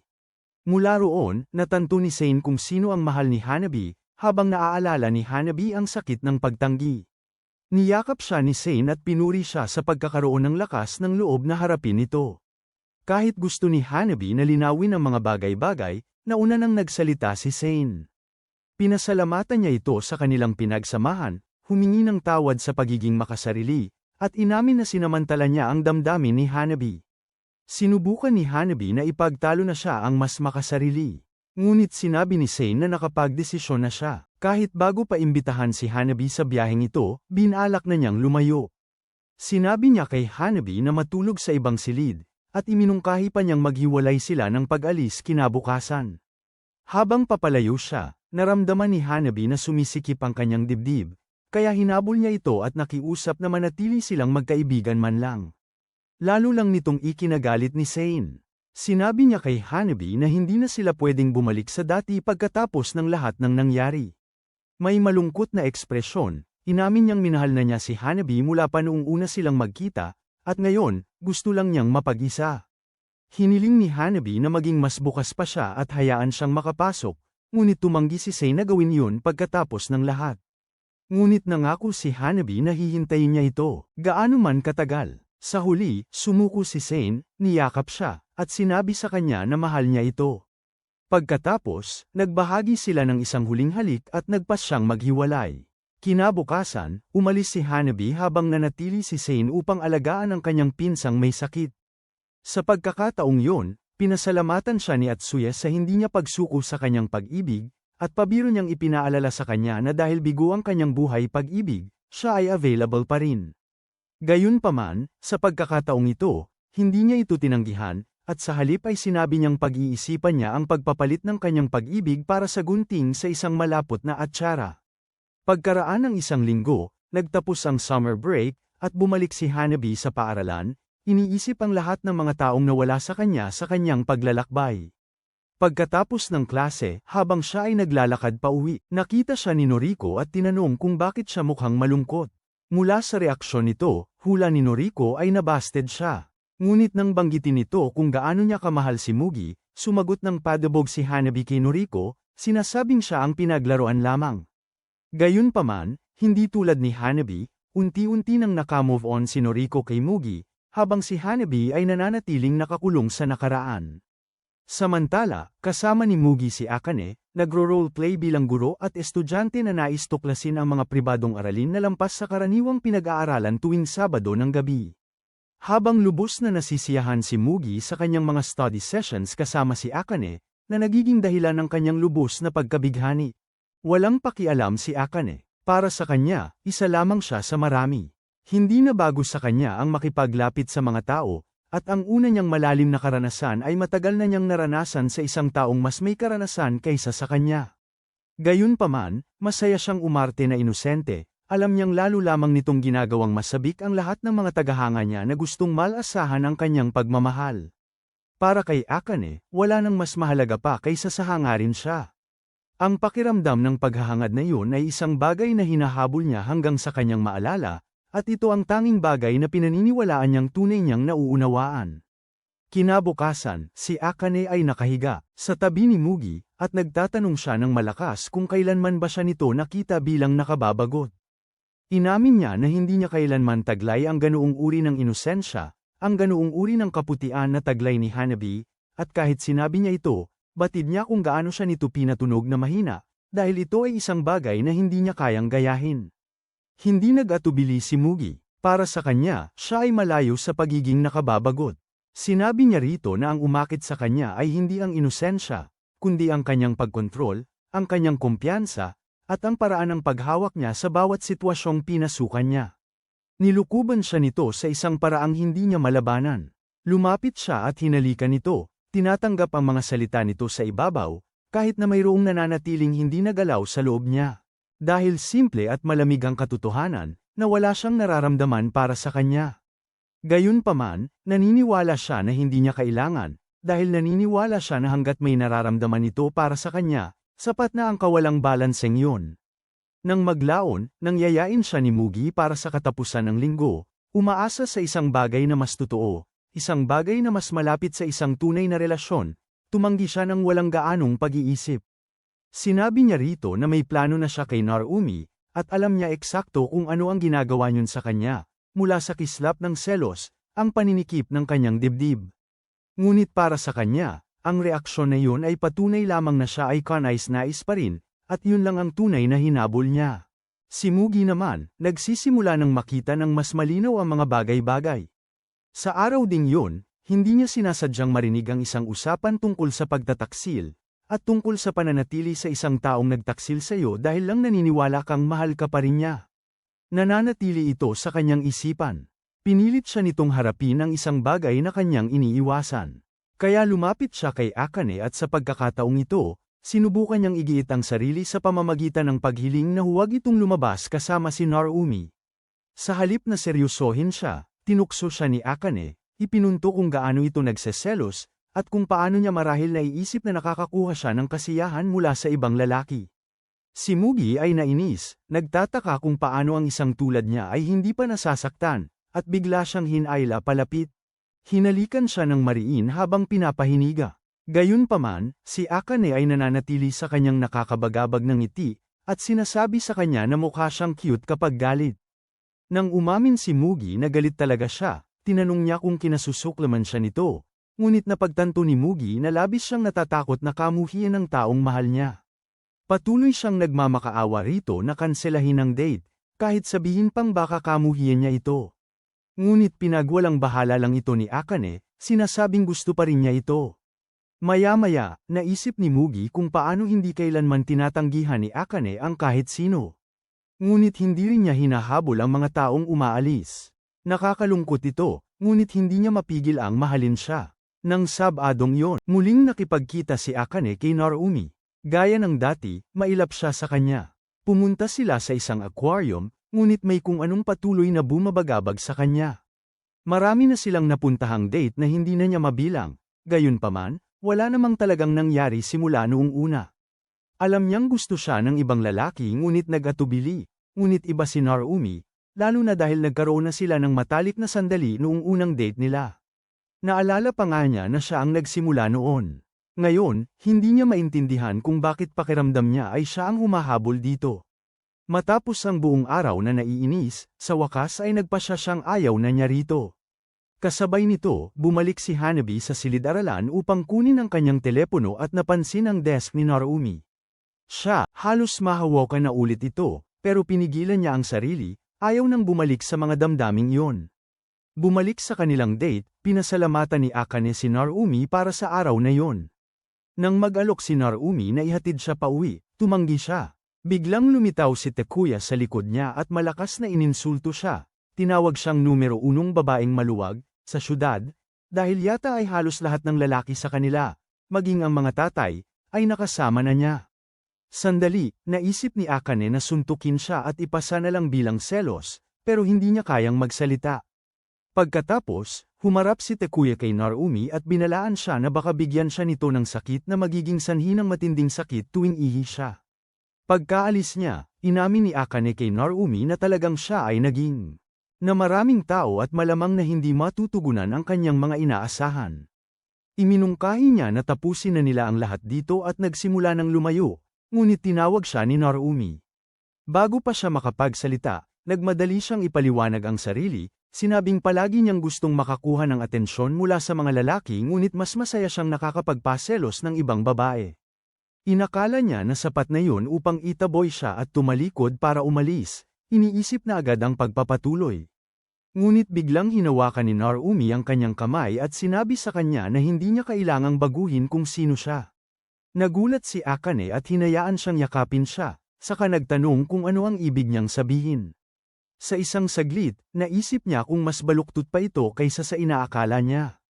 Pagkatapos ay tinanong niya kung ito ang kanilang huling date at sa sarili niyang gulat, tumanggi siya. Nang gabing yun, muling nakasama ni Akane si Mugi, ngunit ang kanyang isipan ay pabalik-balik kay Narumi, napagtanto na hindi niya ito kayang at ayaw niyang pakawalan. Tinanong niya si Mugi kung nababagabag ba siya kapag nakakasama niya ang ibang lalaki, at umamin itong oo. Nang tanungin niya kung bakit, sinabi nitong dahil nakakaramdam siya ng selos at pagmamay-ari. Sinabi ni Akane na mararamdaman din niya ang ganoon kung ang taong gusto niya ay umibig sa iba, na nagpatanto kay Mugi na mas immature siya kaysa sa inaakala niya. Gayunpaman, sa pag-alala kung paano niya trinato si Noriko, nagpasya siyang kailangan niyang baguhin din. Nang gabing yun, niyakap ni Mugi si Akane at sinabi rito na gusto niya itong ilabas sa isang tunay na date. Sinubukan niya itong ipagwalang bahala, ngunit hindi sumuko si Mugi sa pagkakataong ito. Sinabi niya kung gaano niya kamahal si Akane, kahit na mas bata siya. Matapos marinig yun, simpleng nagtanong si Akane kung saan niya gustong pumunta. Sa magulong isip ni Akane, ang pinakamatindi at pinakamadilim niyang hangarin ay makuha ang atensyon at damdamin ng bawat lalaki, ngunit sa kaibuturan, nararamdaman niyang siya ay hiwalay sa lahat. Minsan nagkaroon ng bruha ng isang kasintahan na kanyang niloko, at nang harapin siya ng kawawang lalaki tungkol sa kanyang ginawa, hindi nakaramdam ng kahit kititing na pagsisisi si Akane sa kanyang kilos, at agad na lumapit sa ibang lalaki upang samantalahin ito. Sa kanyang isip, biglang lumitaw si Narumi, tinatanong kung bakit siya kumikilos ng ganito, ngunit wala siyang sagot. Doon nagising si Akane sa tabi ni Narumi, habang sila ay papunta sa kanilang date sa hot spring. Tinukso niya ito tungkol sa kung paano niya ito pagpapagurin hanggang umaga, ngunit nang ito ay mahiya, naguluhan siya kung bakit ito ay isang napaka-inosenteng kaluluwa. Balik sa bayan, tinawagan si Hanabi ng kanyang mga kaklase, nagpapanggap na gusto nila ng payo, ngunit nang makipagkita siya sa kanila, sinimulan nila siyang tanungin tungkol kay Mugi. Sinabi sa kanila ni Hanabi na huling beses niya itong nakita ay bago magbakasyon ng tag-init, at maaaring hindi na niya ito makita muli. Samantala, nakarating sina Akane at Narumi sa kanilang patutunguhan, at bumili sila ng ice cream. Hindi tulad ng dati, hindi kumikilos si Akane bilang kanyang pekeng sarili. At sinabi ni Narumi sa kanya na dapat niya iyong panatilihin. Habang tumatanggi si Akane, nag-aalinlangan siya, kaya inalok niya si Narumi ng kagat ng kanyang ice cream. Habang nangyayari ang lahat, kinukwestiyon niya kung bakit iba si Narumi sa mga dati niyang nakarelasyon. Naalala ni Akane ang tanong na ibinato nito sa kanya kanina at nagtataka kung ito ba talaga ang paraan ng pamumuhay niya. Pagdating nila sa kanilang silid, nais ni Narumi na dahan-dahanin ang mga bagay, ngunit nagkunwari siyang pagod at inanyayahan si Narumi na gawan siya ng paraan para makatulog ng mahimbing sa mga susunod na oras sa pamamagitan ng isang masiglang gawain na kanilang nakasanayan. Gayunpaman, sa halip ay sinuri nito ang kanyang temperatura, ngunit nang hilahin niya ito palapit at sabihin dito na gawan siya ng paraan para maramdaman niya. Mainit pa sa loob niya matapos ang kanilang sandali, bigla siyang lumabas upang kumuha ng tubig para rito. Naiwan mag-isa, nalilito si Akane, nagtataka kung paano siya napunta sa ugok na ito. Naalala niya ang huli nilang date at napagtantong gumawa lang ito ng hakbang dahil lasing siya. Nang gabing yun, nagpapahinga si Narumi sa hot spring, iniisip na parang panaginip ang makasama ito sa isang biyahe. Tumingala siya sa langit ngunit hindi makita ng malinaw ang mga bituin ng walang salamin, kaya nagpasya siyang tamasahin ang mga ito ng maayos pagkatapos ng kanyang paliligo. Paglabas niya, nagpaplanong mag-stargaze kasama si Akane, hindi sinasadya niyang nahulog ang kanyang salamin at nabasag ito. Nahihirapang, bumalik siya sa silid, at nang tuluyan siyang dumating, nakita niya si Akane, na napakaganda kaya hindi niya kailangan ng salamin upang makita siya, na parang pinagpala siya ng mga Diyos ng anime sa loob ng ilang segundo para lang makita siya. Pagkatapos, umupo sila sa tabi ng bintana, umiinom at nagmamasid sa buwan. Sinabi ni Narumi sa kanya na mas maganda siya kaysa sa buwan o sa mga bituin. Nagtatakang tanong ni Akane kung ano ang ibig niyang sabihin kanina nang sabihin niyang hindi niya kailangang huminto sa pagiging kung sino siya. Sabi niya, dahil gusto niya ito. Iniisip niya kung ang pagiging dating reyna niya sa kalye ay talagang hindi bumabagabag sa kanya, at nang magsimula siyang mag-isip ng seryoso, kinabahan siya. Mabilis niyang iginiit na dapat ay kamuhian niya ang kanyang pag-uugali, ngunit sa halip, tinanong niya kung siya ay kamuhian siya dahil hindi siya nababagabag. Inamin niyang oo, gayunpaman, marahan niyang sinabi sa kanya na mahal niya pa rin siya. Hindi ito maintindihan ni Akane, dahil naniniwala siyang gumagana lang ang pag-ibig kapag ito ay pantay na isinusukli. Nagsimula siyang umiyak at nagtanong kung bakit ganoon ang nararamdaman niya, at tumugon siya sa pamamagitan ng paglapit, paghalik sa kanyang noo at pagyakap sa kanya. Inamin ni Narumi na hindi niya lubos na maipaliwanag ang kanyang nararamdaman, at ang tanging alam niya ay gusto niyang maging masaya ang taong pinapahalagahan niya. Hawak pa rin siya, sinabi ni Akane na hindi yun sapat at tinanong kung bakit hindi siya humihingi ng higit pa. Sumagot siya na kung hahayaan niyang umasa siya ng higit pa, hindi niya mapipigilan. Dahan-dahan siyang hinubere ni Narumi, inaming takot siyang saktan ang taong mahal niya kung mawawalan siya ng kontrol.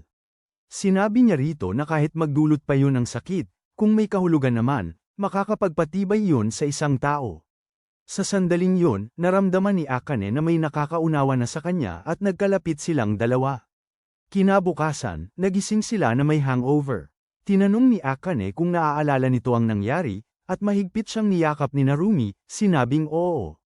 Nang maglaon, habang tanaw nila ang abot-tanaw, kinakabahang tinawag ni Narumi ang pangalan nito at tinanong kung papakasalan siya. Gulat, Akane iniisip kung gaano siya kahilig magplano at inaamin na hindi siya madaling magbabago. Gayunpaman, pumayag siya, binabalaan siyang minsan ay mandadaya siya. Sa halip na magalit, masayang niyakap siya ni Narumi tulad ng isang tunay na dominante. Nang makabalik sila, nakipag-date si Akane kay Mugi. Sinabi niya na ito ang kanilang una at huling tunay na date, at maghapon silang naglakad-lakad. Naalala ni Mugi nang turuan siya nito at sinabing mahal nito ang pagtuturo, ngunit kalaunan ay sinabi nitong ayaw niyang maalala pagkatapos niyang mamatay. Minsan ay itinuro niya kung gaano yun kasalungat, ngunit sa kaibuturan, naiintindihan niya ito ng kaunti, alam niyang gusto lang nitong takasan ang pagkabagot. Doon niya ipinangako sa sarili na mararating niya ito balang araw. Ngayon, habang magkasamang nakaupo sa isang kainan, nagpasya si Mugi na gagawin niya ang lahat para hindi na muling mainip si Akane. Habang bumabalik ang kanyang damdamin, naghahanda siyang umamin, ngunit bago pa man niya magawa, sinabi ni Akane sa kanya na magpapakasal na ito.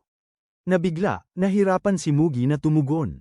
Habang pinoproseso niya ang impormasyon, napansin niyang tila iba na si Akane ngayon, na tunay na masaya sa paraang hindi pa niya naramdaman dati. Kaya sa halip, binati niya ito. Pagkatapos, habang nagpapalam sila, pinasalamatan siya ni Akane at sinabi nitong nagustuhan niya ang mukha nito. Hiningi niya kay Mugi na aminin na isa siyang masamang tao, pero hindi pa rin niya ito sinisisi. Tinawag niya itong mabait bago lumakad palayo, ngunit itinanggi niya ito at umiyak habang pinapanood siyang umalis. Pagkatapos, bigla siyang tumakbo papalapit dito at tinawag ang pangalan nito. Sinabi niya rito na hindi niya kailanman malilimutan kung sino ito at inamin na nagkamali siyang isipin na mababago niya ito. Habang umiiyak, ipinagtapat niya na mahal niya ito kung ano siya, bago pa man may nagbago. Sandaling huminto si Akane, tahimik na pinasalamatan siya, at pagkatapos ay lumakad palayo nang hindi lumilingon, tungo sa isang bagong kabanata para sa kanilang dalawa. Nobyembre na ngayon, at ang mga estudyante ay naghahanda para sa school festival. Nakatayo si Hanabi sa tabi ng vending machine, bumibili ng inumin, nang lapitan siya ng kanyang mga kaibigan at yayain siyang sumama sa kanila. At tumulong. Naalala niya kung paano sinabi ni Mugi sa kanya noon na subukang makipagkaibigan, kaya pumayag siya, na ikinatuwa nila. Maya-maya, habang nag-iisa siya sa kanyang mga iniisip, dumaan si Mugi sa kanya. Gusto niya itong tawagin, ngunit sa huli, pinigilan niya ang kanyang sarili. Ilang buwan bago yon, pumunta si Narumi sa bahay niya para sabihin sa kanya na ikakasal siya kay Akane. Pagkatapos nito, naglakad sila ni Hanabi para makapag-usap, dahil matagal na silang hindi nagkakausap. Napansin niya na hindi na ito nakasuot ng salamin at tinuro yon. Nahulaan ni Hanabi na mas gusto ni Akane siya na naka-contact lens, at inamin ni Narumi na totoo yon. Gayunpaman, sinabi ni Hanabi na mas gusto niya ito na nakasalamin, dahil ang itsura niya ngayon. Nagpapaalala sa kanya kung sino siya noon, ang bersyon niya na minsan niyang minahal. Bago umalis, inimbitahan siya ni Narumi sa kasal. Kahit masakit, pumayag si Hanabi at sinelyuhan ito ng pinky promise. Sa kasalukuyan, ipinaliwanag ng kanyang mga kaklase ang kanyang papel sa festival.